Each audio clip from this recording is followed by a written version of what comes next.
श्री गुरुदेवाय नमः। श्री श्री कृष्ण राधाभ्याम नमः। जीवन की सार्थकता व्यक्तिगत और सामूहिक दोनों लक्ष्यों की पूर्ति में है, जिसमें मानवता, करुणा और सेवा जैसे मूल्यों को अपनाना शामिल है। इसमें भौतिक और आध्यात्मिक दोनों पक्षों का संतुलन बनाना, अपने स्वास्थ्य और आत्म विकास पर ध्यान देना और परिवार और समाज के साथ सार्थक सामंजस्य और संबंध बनाए रखना शामिल है। शारीरिक और मानसिक रूप से स्वस्थ और संतुलित रहना और लगातार आत्मविश्वास की दिशा में काम करना, ये व्यक्तिगत सार्थकता है। करुणा, प्रेम, सद्भाव, सेवा और परोपकार के भाव को जीवन में शामिल करना मानवीय मूल्य है। अपनी जिम्मेदारियों को पूरा करना और ऐसा काम करना जिस पर गर्व हो और जो दूसरों को भी खुशी दे, ये जिम्मेदारियों का निर्वाह करना है।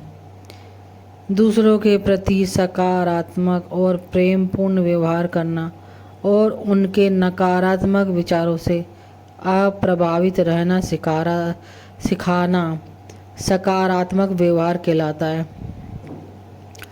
परिवार, मित्र और समुदाय के साथ मजबूत और सकारात्मक संबंध विकसित करना सामाजिक संबंध कहलाता है।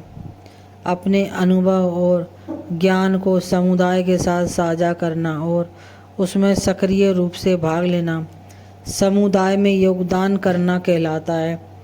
किसी भी प्राणी को शारीरिक, मानसिक या भावनात्मक कष्ट न पहुंचाना और एक दूसरे का सहयोग करना अहिंसा और सहयोग कहलाता है।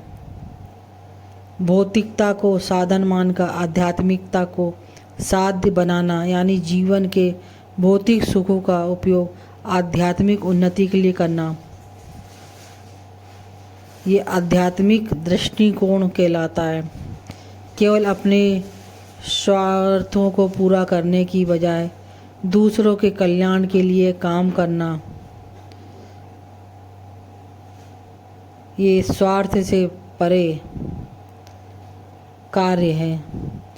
अंधविश्वासों से बचते हुए मनुष्य मात्र के प्रति समभाव रखना और ईश्वर की आज्ञाओं का पालन करते हुए जीवन जीना सद्भावना कहलाता है। अतः मानव जीवन में इन बिंदुओं पर आधारित जीवन शैली अपनाने पर भौतिक जीवन तो सुखमय होता ही है और आध्यात्मिक उन्नति भी होती है और प्रभु कृपा भी प्राप्त होती है। अतः इन बिंदुओं को ध्यान में रखते हुए प्रत्येक मनुष्य को अपने मानव धर्म निभाते हुए जीवन निर्वाह करना श्रेष्ठ कर्म माना गया है। बोलो श्री वृंदावन बिहारी लाल की जय। हरि ओम तत्सत।